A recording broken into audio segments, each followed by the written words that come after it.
Introducing Terence "Bud"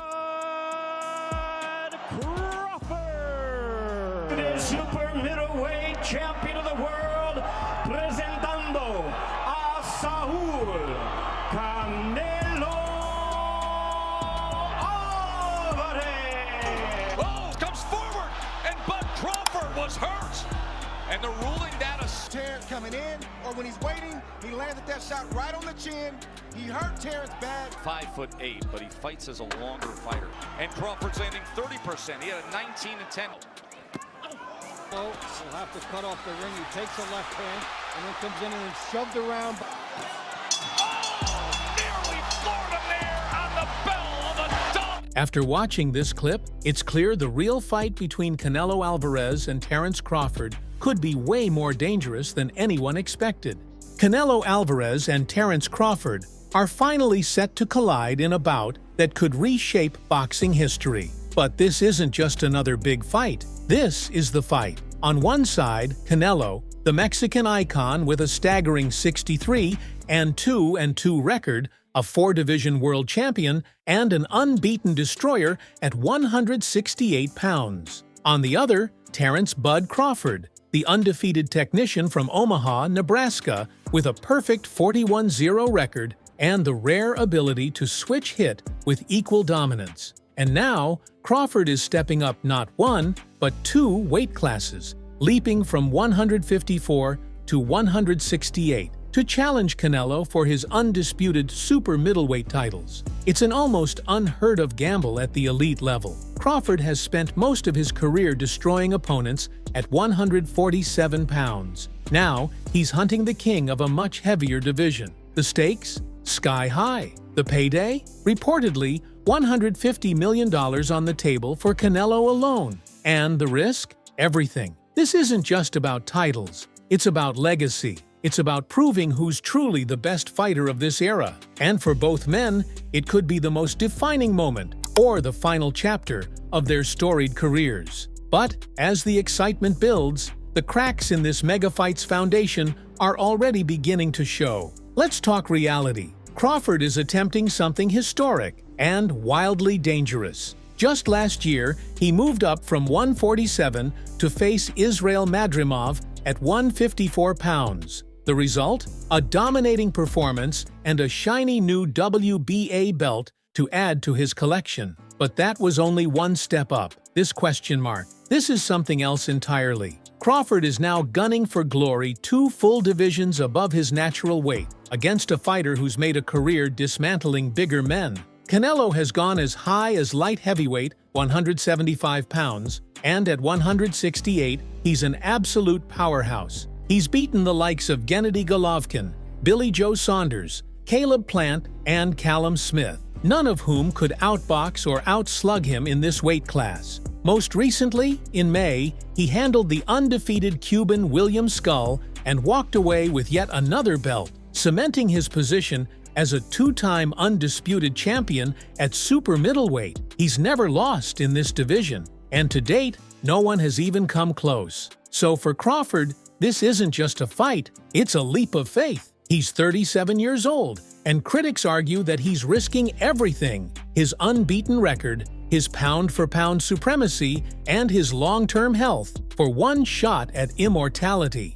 But the story gets murkier. Because while the fighters were preparing for war, a different kind of battle was brewing behind the scenes. The contract was signed, the date was booked, the press was buzzing. But then, the headlines changed. Whispers turned to questions, and questions turned to shock. Insiders leaked a bombshell. Canelo was demanding $150 million guaranteed just to enter the ring. For perspective, that's one of the largest purses in boxing history, rivaling Mayweather-Pacquiao territory. While the fight is undoubtedly massive, many insiders believe the number wasn't just ambitious, it was strategic. Some say it was a classic move to price himself out of a fight he didn't really want. After all, Crawford's speed, footwork, and IQ pose a serious threat. And Canelo, though still elite, has shown signs of slowing down, a fact even promoter Eddie Hearn pointed out after Canelo's sluggish win over Skull.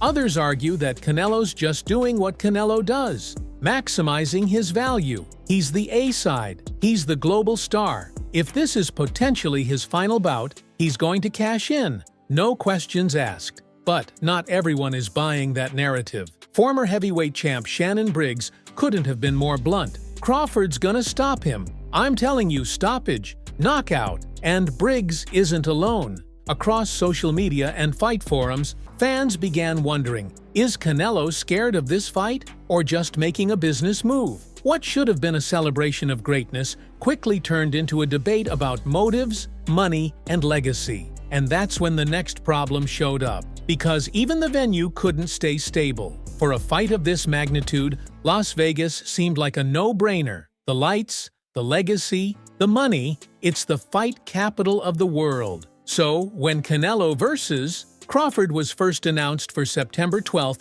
at Allegiant Stadium just outside the Las Vegas Strip, fans felt it was the perfect setting for a legacy showdown. But in true boxing fashion, nothing stayed simple for long. First came the date change. The bout was quietly moved from Friday, September 12th to Saturday the 13th, a shift that might sound small until you consider what it disrupted. That one-day adjustment suddenly clashed with other major events already booked at Allegiant Stadium, sending organizers into a frenzy. In a matter of days, the venue went from confirmed to questionable. And then, things really started unraveling. With Vegas now in flux, two other cities, New York and Los Angeles, were reportedly in talks to swoop in and host what many are calling the biggest fight of the decade. The boxing world was buzzing with speculation. Would Madison Square Garden grab it? Would the fight head west to Crypto.com Arena in LA? Meanwhile, behind closed doors,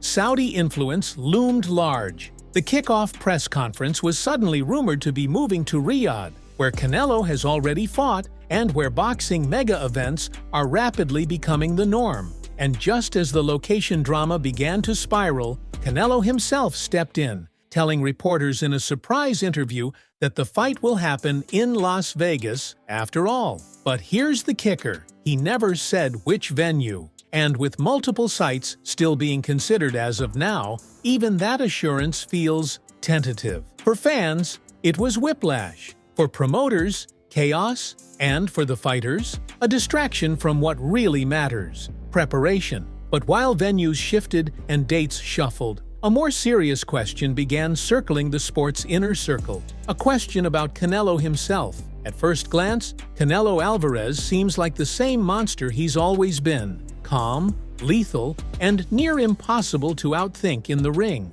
But according to some insiders, there's something different about him now. Something off. And not everyone is convinced he still has what it takes. Promoter Eddie Hearn, who's worked closely with Canelo for years, watched his last fight ringside, and he wasn't impressed. Canelo's opponent that night, William Skull, was undefeated, but relatively unknown. Canelo won the fight and added another belt to his collection, but it wasn't the kind of dominant, fiery performance fans have come to expect. Hearn said what many were thinking but few dared say publicly. Canelo looked slow. His footwork was sluggish. He struggled to cut off the ring. His legendary timing? Not quite there. And here's where it gets more interesting. Crawford was sitting next to Hearn during that fight. "I was watching the Skull fight," Hearn said in a podcast interview, "and I turned to Bud and said, 'You'll beat him.' Not, 'you might,' not, 'it'll be close.' Just, 'you'll beat him.' For a promoter like Hearn,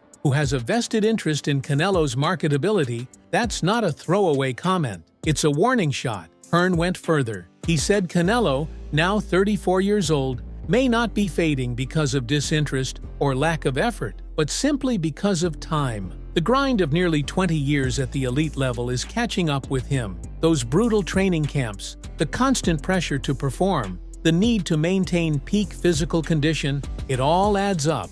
He even suggested that this might be Canelo's final fight, especially if Crawford pulls off the unthinkable. The idea that Canelo would rather retire than risk losing to a smaller man has become a talking point that's picked up serious traction in boxing circles. And if you listen closely, you'll hear it. Not just doubt, but fear. Crawford, by contrast, looks sharper than ever. Despite being 3 years older, he fights like he's younger. His footwork, his reflexes, his timing, they're all still razor sharp. And for the first time in Canelo's career, he might not be the faster man in the ring. And that's why the stakes are even higher than fans realize. This isn't just a title defense for Canelo, it could be a career-defining loss, one that changes how he's remembered forever. And for Crawford, it's not just about making history, it's about seizing a moment and finishing a legend. On paper, this is a dream matchup, a super fight, the kind of bout fans will talk about for decades, if it actually happens. But behind the glittering posters and pay-per-view hype, there's a growing sense of unease. Some fans are no longer asking who will win, but if the fight is even real at all. Was this showdown always destined for the ring? Or is it part of a larger chess game orchestrated by Team Canelo to protect his brand while appearing willing to take risks? Across forums, podcasts, and barbershop debates, the theories are flying. Some believe the fight was always smoke and mirrors, a way to generate headlines, boost Canelo's negotiating leverage, or distract from fading performances. They point to the timing of the announcement, right after Canelo's lukewarm win over Skull, and ask, did he need a narrative boost more than he needed a real challenge? Others argue the opposite, that this fight is exactly what it looks like, a desperate power move from Crawford, trying to force greatness by doing what no one else has dared, hunting the lion in his own den.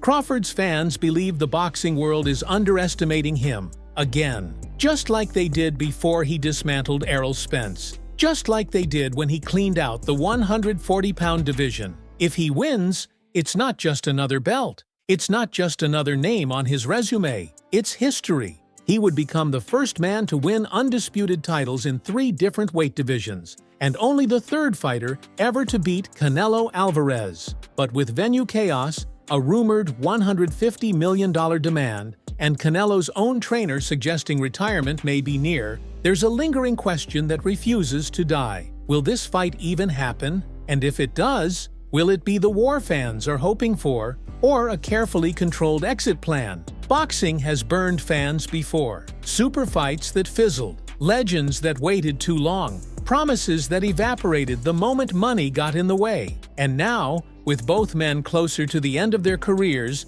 than the beginning, there might not be a second chance. This isn't just another title bout. This is a collision of eras, styles, and legacies. A battle that could redefine the sport. If Crawford wins, he doesn't just defeat Canelo, he becomes the pound-for-pound king. No questions asked. A smaller man stepping into the Lion's weight class and walking out with every crown on his head. If Canelo wins, he silences every critic. He proves he's still the king, still elite, and still willing to take on the best, even when Father Time is tapping on his shoulder. But there's more than belts on the line. There's reputation, ego, the kind of pride that doesn't fade, even after the lights go out and the gloves are hung up. And for fans, there's the ever-present hope that, for once, the sport gets it right, that the fight is fair, the outcome honest, and the story unforgettable. Because this fight, if it happens,